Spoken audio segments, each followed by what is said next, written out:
Today we're going to be making Haitian rice and beans. And this is one of those recipes you won't find at any Haitian restaurant because it's not as popular with non-natives like the black rice, Diri Kole, like they would call it. But this is a recipe that Haitians normally eat every day. I know like growing up, my mom would have this like at least 2 to 3 times a week.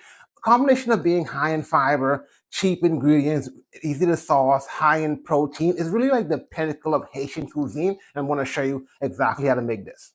So to get started, I'm going to have all ingredients in the description and the comments, but you just need some rice and you need some beans. Use whatever rice of your choice. I'm using Matta. I do emphasize for this recipe though, do use dry beans if you can. It's going to give you that nice signature broth to give your rice the color. However, if you're using canned beans, I have a trick I'm going to show you later on in the video to still get the color. But again, the dry beans just add so much nutrients to this. So if you soak your beans for about a day or a few hours, it should cook in less than 25 minutes. And that's what I have here. If you didn't soak it, it can take up to an hour. In the same pot, I'm going to heat up some oil. Next, I'm going to go with my Haitian AP. This is green seasoning, the heart of Caribbean cuisine. It's just a mixture of a bunch of different herbs. I'll have the ingredients in the comments, but you can use better than vegetable bouillon if you want. Just going to saute that nicely. Next, we're going to go with our aromatics. So I have some onions, I have some garlic cloves. Now, aside from being the main flavor basis, this is like some nice anti-inflammatory ingredients. Very good for you, like some fresh ginger. You can use ground ginger if you want.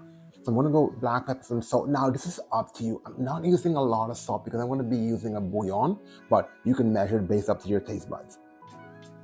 And you don't need to saute this for long. I did this for about a minute. I'm going to add my rice before the broth. Because of this, I don't want to add too much water. And I want to make sure I mix my rice and the beans together. Be generous with the beans. It's going to provide more fiber, more protein. Also like slow down the sugar spike, any sugar spike.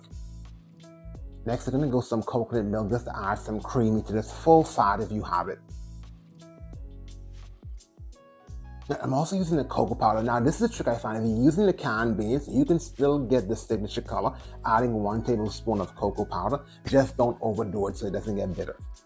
Next, we're gonna add our broth. As you can see, like from using the dried beans, you have like that nice black broth that's gonna give the rice a rich, famous color. And that's gonna incorporate that nicely. So here, I have some allspice berries. You can use the ground allspice if you want. So whichever you have access to. And also, you're going to go with our herbs. I normally add some thyme. I didn't have any, so if you have thyme, put 2 sprigs. Or if you have the loose leaf version, just put 2 teaspoons. It just adds so much flavor, so much freshness. Now, this is optional. I'm keeping it authentic with the chicken bouillon. You can substitute this for vegetable bouillon or leave it out. Adjust your salt. But you definitely want to mix it in. That way, like, it cooks properly. So here, I'm gonna add some Scotch bonnet and some whole cloves. I poked the cloves in the Scotch bonnet. Now you can leave the Scotch bonnet if you don't want to heat, but then you can just add the cloves.